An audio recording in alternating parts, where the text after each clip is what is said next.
Welcome back, everybody. Thank you for watching another video. So I just got back from staying in Zion National Park, and I figure I'd give you guys a guide on where to stay if you decide to visit there.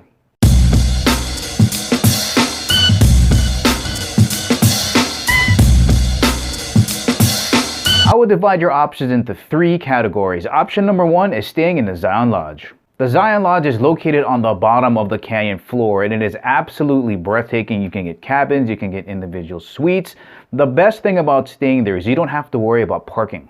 Now, in the canyon itself, there's only about 400 parking stalls, and when they get full, they close it down. You cannot get in there unless you're in a shuttle. So when you're staying at the canyon, you don't have to worry about that. Now, the disadvantages are it's really expensive. Even during the off season, like winter, look at their prices. It's really expensive.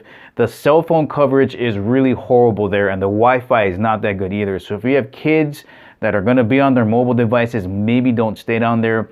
And the amenities aren't very plentiful. They have one restaurant and a gift shop, but as far as other things to do, not so much. Now, options 2 and 3 are staying outside of the park. And when I mean outside of the park, I mean like maybe 60 seconds outside of the park. So they have Cable Mountain Lodge and staying in Springdale. Let's have a look at those options. All right, here's a look at Cable Mountain Lodge. Really good pricing, beautiful suites available in all different sizes. The internet there was awesome. My Verizon phone was clocking about 200 megs on the download. Pricing is great. The Virgin River is steps outside of your door. There's deer running everywhere. If you have an electric car, they got tons of stalls for you to charge. Here's a look at the Studio King. It's got a refrigerator, microwave, enough space for just about anybody. And again, the pricing is really good compared to the Zion Lodge. The best thing is it's its own little community. It's got a spa if you want to do spa packages. It's got a really good coffee shop that's opened up early in the morning. The general store here got supplies. There's a grocery store very nearby, really good food, sandwiches, fresh produce, canned goods. The pub there was really good. The Zion Outfitters has all of your rental needs for your wetsuits, for the Narrows, and your bicycles. I wouldn't recommend renting a bike, but most of all, the entryway to the park, you can just walk right in. All right, about 10 seconds away from there, you got Springdale. They got Hampton Inns, La Quintas, Best Westerns, Holiday Inns, tons of stop-off places for the shuttle.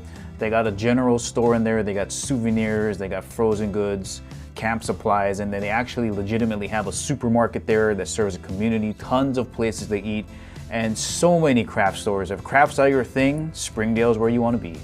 All right, guys, just a couple of things before signing off this evening. Number one, remember, there is very limited parking in Zion Canyon. So if you want to avoid that whole mess, just stay in Zion or get up super early in the morning. Remember, just around 400 parking spaces.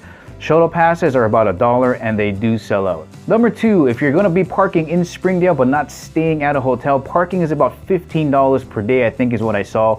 There's payment machines all over the place. Sometimes if you purchase over a certain amount at a store, they'll let you park in their parking area, but make sure you check with them. All right, lastly, guys, and this is an extremely important point. I know it might seem like a great idea to rent bicycles to avoid that whole parking mess, but please try to avoid doing that. The turns in the canyon are extremely tight everywhere, and what you're literally doing is leaving your life in the hands of people from all over the world that may or may not understand that bicycles have the right of way in there. But even when they understand that, I've seen so many times where people almost got hit, and there's families, there's mom and dad and little kids driving along the side of the road. Literally, they have that much space. So if you can avoid it at all costs, try not to rent bicycles on there. It is extremely dangerous. Guys, thank you for watching. I'll see you in the next video.